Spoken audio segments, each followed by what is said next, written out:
Welcome back to Visual Design for Multimedia. Today we are going to move into Adobe After Effects. And this lesson is going to be kind of focused on how to animate an infographic, but also just a general introduction to After Effects if you haven't worked in it before. And just the way that I use it, lots of people use it in different ways. You're going to develop your own style in After Effects. So I'm going to show you what I know, and we're just going to kind of build on today's lesson and keep going in the future. But After Effects has been opened, and I just created a new project right out of the bat. You have options to open up kind of older ones or new ones. And I'm going to go ahead and import a file into my project file here in After Effects. So let me go grab that. I know I've kind of gone over this in some past ones, but I want to make sure you fully understand how to import files. So I've got one right here, this radial infographic design. And I'm going to go ahead and bring it in. I can bring it in as footage, or I can bring it in as a composition. I'm going to bring it in as a composition and retain layer styles. And what's cool about that is I have a composition that's been made, which is the size. So this is, I think, my composition in this design in Illustrator must have been 1224 by 792. So that's what it made the composition at. And then it has all the kind of individual layers already laid out in that structure, right? So I can access the individual pieces by clicking on them here, but then if I double click this composition, it's going to load it up in my timeline. And right out of the gate, you can see everything's been layered just like it was in my Illustrator document. I had everything going to go there. And I'm going to put this in full, just because like right now, if I have it in half quality in my viewport, it looks a little bit fuzzy. Now, if I want to, preview my animations, I'll probably have to switch back to half. But while I'm looking at it right now, I wanted to see it as full. And next, we're going to go ahead and just change some of these composition settings. Since we had it come in as a composition, I actually want it to be 1920 by 1080, not 1224 by 792. So I'm going to come up to Composition and Composition Settings. And I'm just going to go ahead and change this to 1920 by 1080. And you can see the design didn't change size, but my overall artboard is now standard HD 1920 by 1080.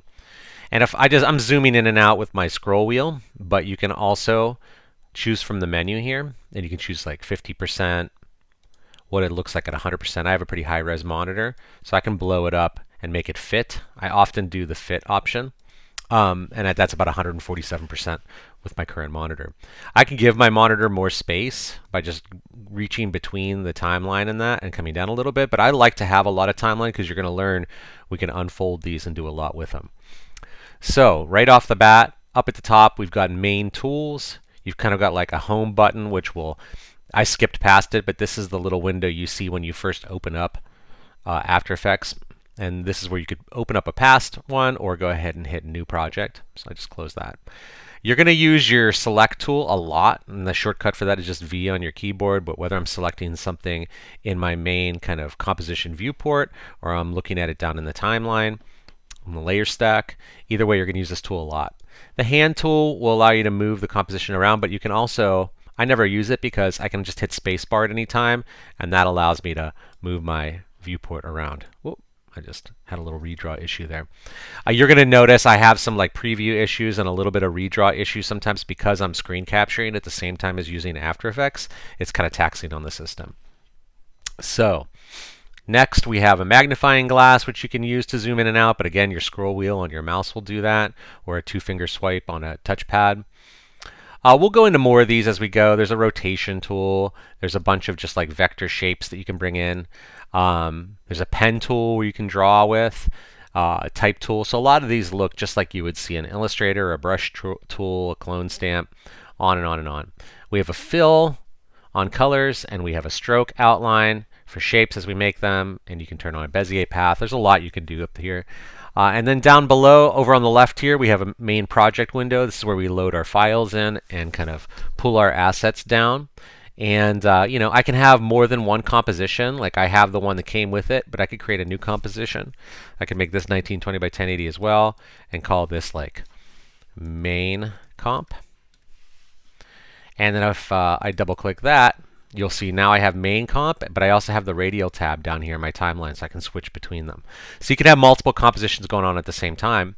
And in fact, I can drag one comp into another if I want to. So I can drag the radial into my main comp, which is kind of fun to do. Because maybe I want to, in my radial, I want to be able to like animate little individual pieces, but then maybe I want the whole thing to kind of move left to right out in this main comp. It's called nesting a composition.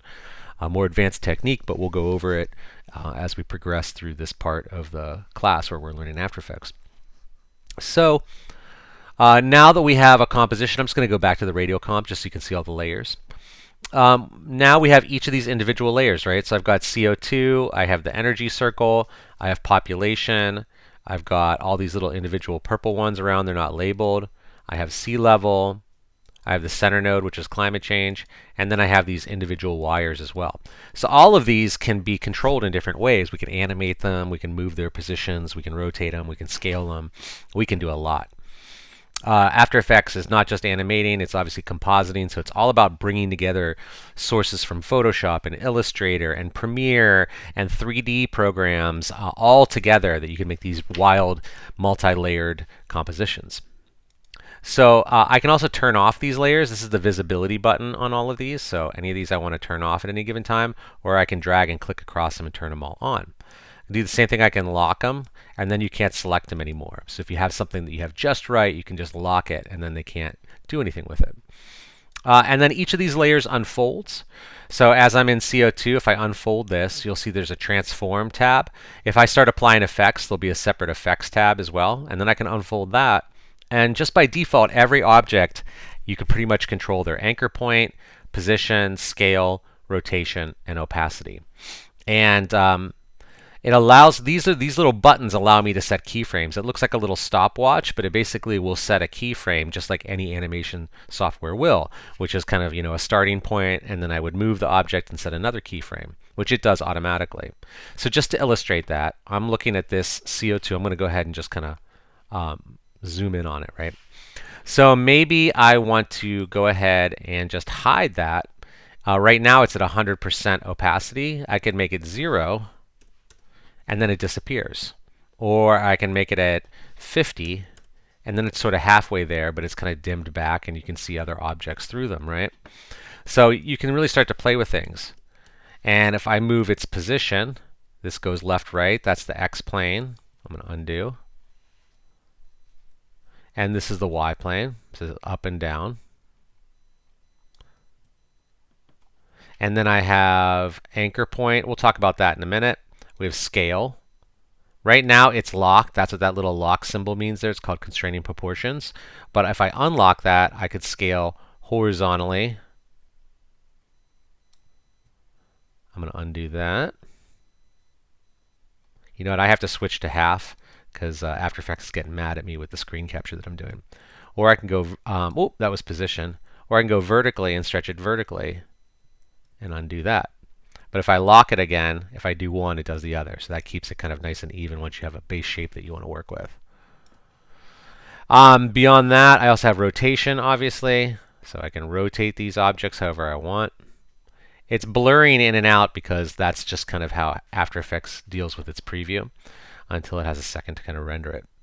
All right, so I'm going to undo that. Anchor point's going to be kind of like the center point. So that's what this little guy here is in the middle.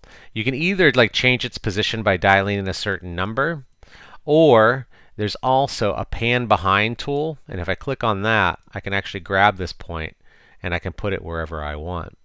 And what's neat about that is that allows me to, like, once I have it in that position, if I rotate it, it's going to rotate from that point. You can see how it's kind of pivoting from where that center point is. Same thing if I scale. Instead of scaling from the center, it's going to scale from where I put the anchor point. So the anchor point is really key. I use the pan behind tool all the time.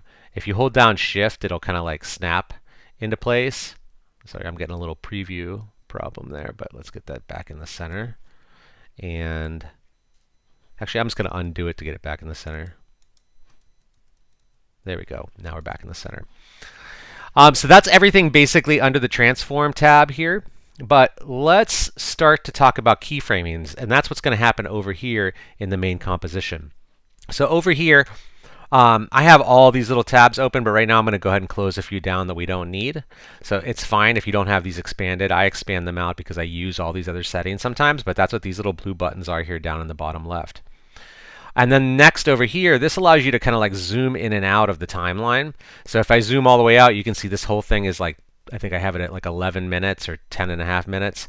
But if I zoom in, you'll see now I'm only showing like 10 seconds or 5 seconds, etc. of motion. So this allows me to zoom in and out on the timeline.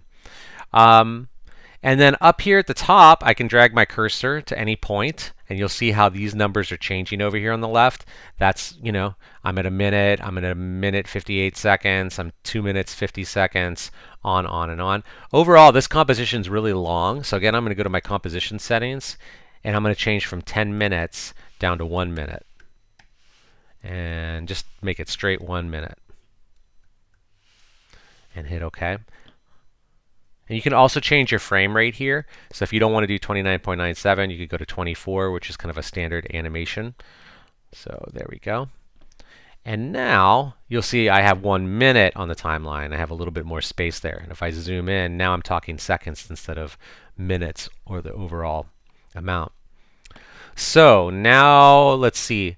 The other thing I like to show is you can use this to kind of zoom in and out of the timeline if you want to as well. If you don't want to use that top control, you kind of have a range that you can zoom in and out of. So I can zoom in and see, you know, this is down to the frames and stuff, but I can zoom in and out that way as well as this bottom scaler.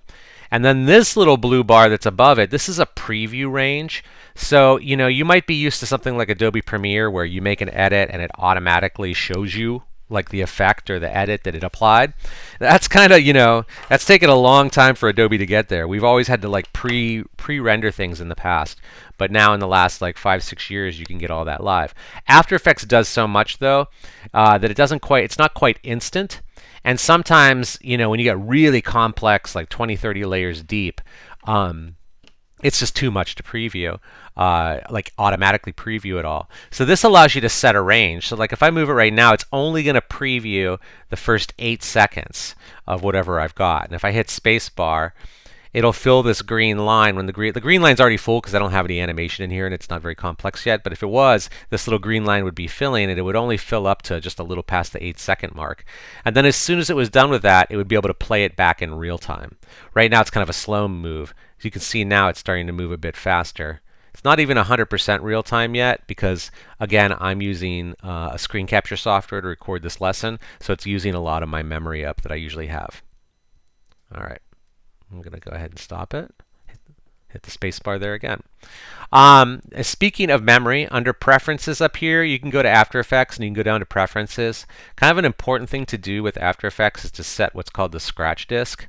And this is kind of like where all of your memory, the disk cache, all these temporary files are going to go. And right now, and you can also set like the size of it based on how much hard drive space you have so that you don't fill up your computer. A lot of this stuff is supposed to be deleted automatically, but it doesn't always get deleted. So right now, mine is set in sort of a default user folder, new media, the nmd-imfa/library/caches. And I can also hit this empty disk cache and just like empty everything in here, which honestly for me is probably really good because I've been using After Effects a lot lately. So yeah, this is actually going to take a second to fully empty. But it gives you a lot of space on your hard drive, and it can also sort of like, actually that wasn't too bad. It can make things run a little bit faster. And you can clean these databases and caches too. But one common thing a lot of people do is they set this cache to an external hard drive instead of to their system drive. That can help with performance, and it can also make it so that you sort of quarantine off where all your After Effects temporary files are going to go. So I like to bring that up, and you can do the same thing with the database here. You can decide where that's going to go. And I'm just going to clean the database. That one usually almost always goes quicker. There's a lot of other stuff in here, but I like to show people the media and disk cache when they're first starting, just in case they fill their hard drive too quickly. All right, so let's get into a little animation. So there's the preview I was talking about. So I'm going to make an animation that's just in that 8-second range. Actually, you know what? I'll expand it to 10 seconds. So I'm going to go to 10. If you can't get it right on 10, you can always come over here and just click in there too and say go to 10 seconds Exactly, and then the cursor goes there. And if I hold shift, this will actually snap to it. You can see it kind of like jumps at the second, and that works. That shift snap works really well with keyframes as well. So first thing I'm going to do is we're going to make a little animation where, you know what, I'm going to hide a bunch of stuff, and we're just going to have the climate change, and then we're going to bring this other stuff in. So I'm going to try to make like a little springy animation with all of you, okay? So let's see. That's the center node, so we're going to hide everything above it, and we're going to go ahead and hide all of these. So I'm actually going to move my layer. You can move the layer order, and it's bottom to top, just like Photoshop. So anything on the bottom, things on top of it are going to kind of stack up on top of it. And actually, now that I remember that, I need to have these on top of the wireframes because they go behind it. So anyway, I've got my center node, and then I've got all these other ones. So if I unfold center node, and I go to transform here, excuse me for just a second, and I go to transform. First thing I'm going to do is add an opacity keyframe. So I'm going to move my cursor to 0, and I'm going to hit this little stopwatch button. And you can see it's at 100% right now. I'm going to click on it and make that 0. This is just like a fade in, right? And then I'm going to move my cursor out to like 2 seconds. Try to get it right on 2. There we go. And I'm going to bring it up to 100%. And as soon as I hit return on that, it automatically made the keyframe. I didn't have to do it again. And that's the great thing about After Effects. If I like move it again and change this to 80, the minute I hit return, it makes the keyframe for me. Like once you set the first one, all the rest are automatic, which is really nice. So I'm going to undo that one. And if I scrub through it, you see I get this like nice fade up from 0 to 100. And you can see the green line actually disappeared in my little preview bar because I did something new. Every time you kind of do something new, it deletes the preview. So if I hit the space bar on this, it takes a second, and then it should come back. If I hit it again and just hit play, oh, actually, sorry, I had to move to the beginning. There's my little 2-second fade up from nothing, right? All right. Now, I could also do something else. While it's down at 0, how about if I scale it down? So I'm going to scale it way down, teeny tiny. It's at like 8% right now. Actually, let me just set it to, I'll set it to 5%. And then I'm going to go to that same spot at 200 here and take that to 100%. Oop, I forgot to hit the keyframe. So let me hit the scale keyframe there and then move to 2 seconds and then set that to 100. So now, not only, I'm going to go ahead and save real quick.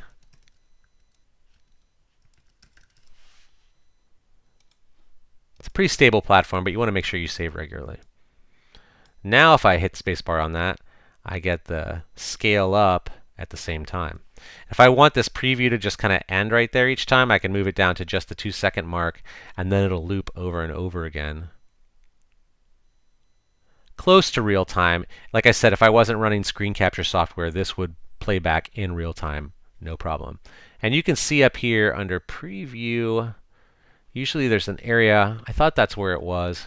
Oh, there we go. If you click on info, it'll show you what it's really at. It gives you this red flag if it's not playing back in real time. So this is really only playing at about 12 frames per second, about half speed of what it should be. And that's, like I said, just because I'm kind of out of memory. I'm taxing the system right now with the screen capture going on. All right, I'm going to hit spacebar. The preview menu is really nice too. If you want, you can make it so that like when you hit spacebar to preview, it goes full screen, or you can turn the frame rate down just for the preview. You can turn on or off audio. There's all sorts of stuff you can do in here too. So some folks like to use that preview. All right. So obviously I can do lots more. I can continue to play with scale. I could play with position. I don't really want to play with position. I think that's pretty good, and I don't need to do rotation. But what I'd like to do is show you how I can basically do a scale and opacity. I could copy these now. I can grab these keyframes, and maybe, you know, if I want to, I could expand this out. I said we'd go to 10 seconds. And what I can do is I can grab those two I can click on them individually, or I can grab them as a group and copy. I just did Command C, you know, or go up to Edit and Copy. And then I can come to the 8-second mark and paste them. And then I'm going to have it fade back out at 10 seconds. So I'll copy these ones at the beginning and have them shrink back down, paste. Now I have an animation that goes, scales up, stays there for roughly 6 seconds, and then scales and fades back out again. So just a really easy way to start grasping how animation can work in here. All right, I'm going to delete those four there because I actually want to make it so that like when it comes up, now I'm going to try to make like some of these initial little wires pop out. So I'm going to have these, and we'll get a little bit more complex with one of these. So let's start with like, I think the top wire might be the blue one. Let's see, where is it? Let's do that one. That's the bottom one. That'll be a simple one to get going with. So I'm going to save. So I have this guy visible now. It's my wireframe blue. And I want it to kind of look like it springs out from the orange circle. So I'm going to change that anchor point, right? So I'm going to take my anchor point, the pan behind tool up here. It's letter Y for a shortcut. And I'm just going to bring this down and put it right over top of that like center edge, right? And when I come off of that, the reason I wanted to do that is because now when I scale, it almost scales out like a spring. When I have it like this, and I go to scale, see how it scales inward? It scales to that center point, right? So that's not good. So I really want to be able to manipulate my anchor point and bring that down right there. Okay. So I'm going to go ahead and set a keyframe on this guy. I'm going to open it up. And as far as anchor point, I'm not going to animate my anchor points. I don't need to set a keyframe on that. But I do want to set one on the scale. And this is, I'm kind of doing it backwards now. This is where I want it to end up at the 2-second mark. So I'm going to go ahead and hit scale. And then I'm going to back up to 0 here. And I'm going to go ahead and bring that down. But it's still there. Like it did set a keyframe and it's totally like animating out. But what I'm realizing is I need to change the timing of it. I need this to start after the orange fades in, right? So I'm going to grab these two keyframes and just move them. And if I hold shift, that will pop right on the cursor. And so now I have it. So like it fades in and then it comes out. But as you can see, if I click off of it, the little blue guy is there, right? It's visible. So one thing I want to do is go ahead and take its opacity down to 0. And hit a keyframe on it. And then I'm going to copy that keyframe so it stays invisible up until that 2-second mark. And then when I come out to here, I'll bring it up to 100% as it comes out. So now I have it. Circle fades in. This guy springs out.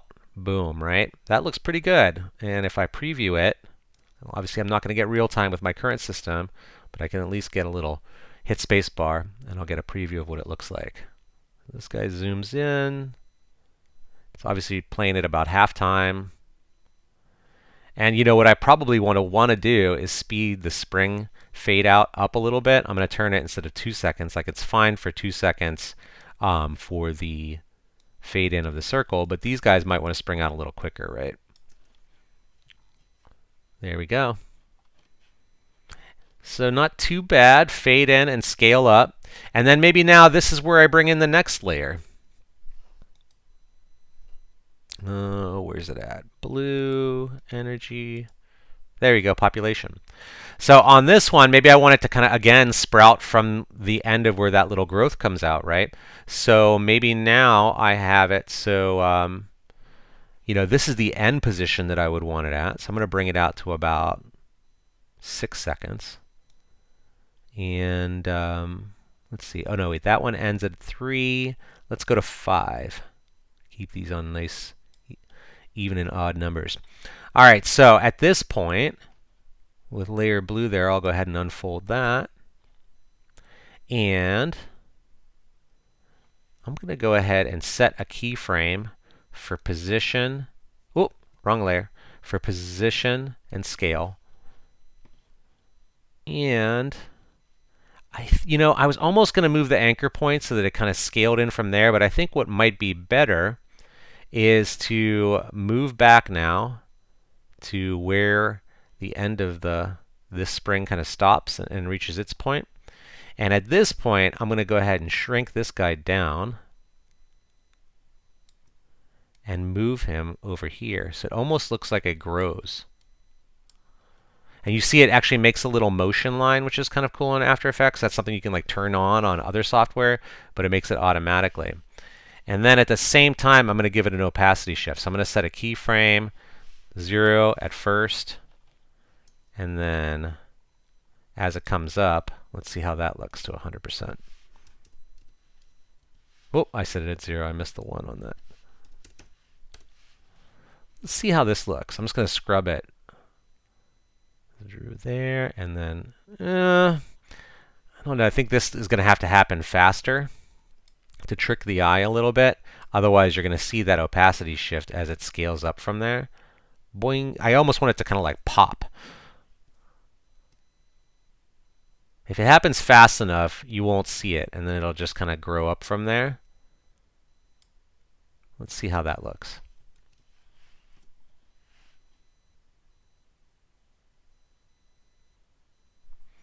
It's tough to tell in halftime.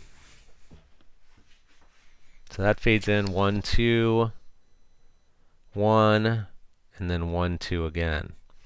It's not bad. You know what? I'd almost like it to kind of grow in at the same time as the little blue guy. So it's like expanding up and moving with it. Let's try that real quick. So if I bring this in, and as that's fading in, what if that guy started there, and we'll just kind of work our way. There we go.